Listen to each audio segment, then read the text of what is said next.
Dienvidkurzemes novadā viens no senākajiem uzņēmumiem, kurš joprojām veiksmīgi darbojas, prasdams pārvarēt gan krīzes, gan pielāgoties apstākļiem, ir Grobiņas SPMK. Uzņēmums pazīstams visā Kurzemē kā inženieru tehnisko tīklu būvnieks gan pilsētās, gan laukos. Tajā 92. 93. gadā jau diezgan arī apstājās visa būvniecība, jo faktiski jau jebkurā krīzes tādā situācijā būvniecība jau faktiski pirmā, kas norēģē tādējādi, ka viņi apstājās vienkārši. Paralēli sākām ražot apkuras katlus, sākām tirgot, mēs bijām faktiski pirmie, kas ir specializētais santehnisko preču veikals Liepājā un rajonā. Un pat tagad jau ir ļoti daudz to veikalu, bet tajā brīdī sastomām galdas kopā un sākām tirgot. Pat kas saprāt, tāda nebija izdomāta. Kur jūs preci dabūjāt?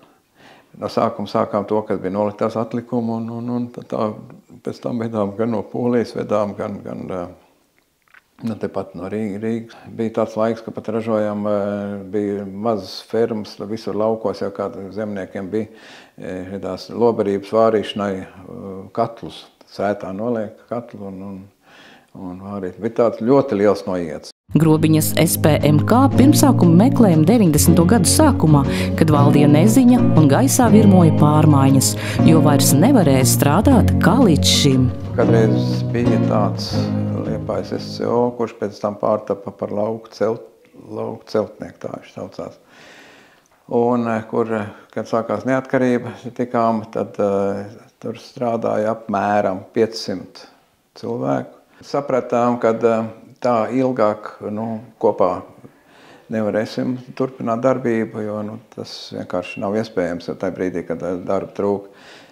Un tad tika pieņēmts lēmums šo uzņēmumu dalīt, kā varētu teikt.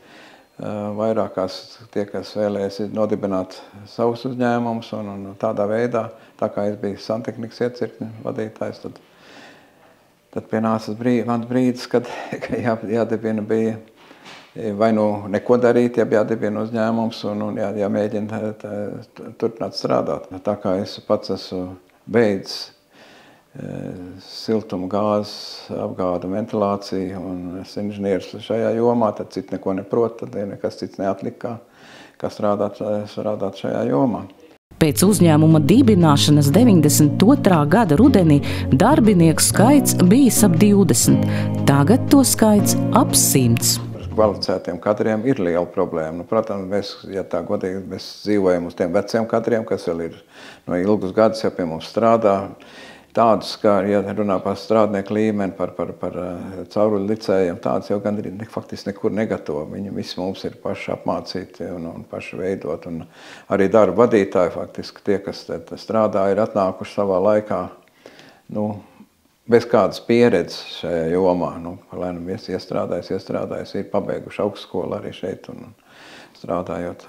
Tā kā jāveido tie kadri pašam, bet darbspēka trūkums kvalificēta darbspēka trūkums ir liels.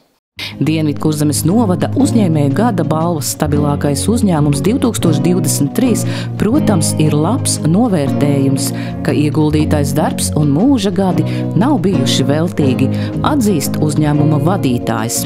Gribās, lai strādātu arvien labāk ar jaunām tehnoloģijām, nezaudēt to iepriekš sasniegto, lai mēs būtu līmenī, teiksim tā.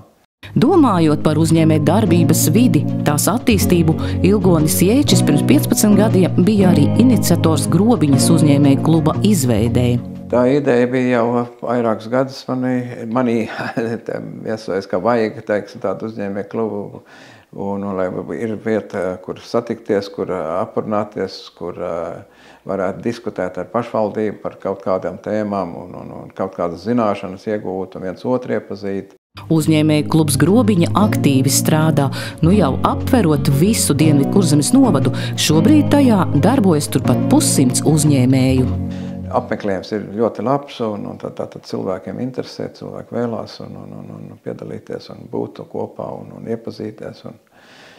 Tā ir tā platforma, kur mēs varam par pašvaldību diskutēt. Tas jau bija tas mērķis arī.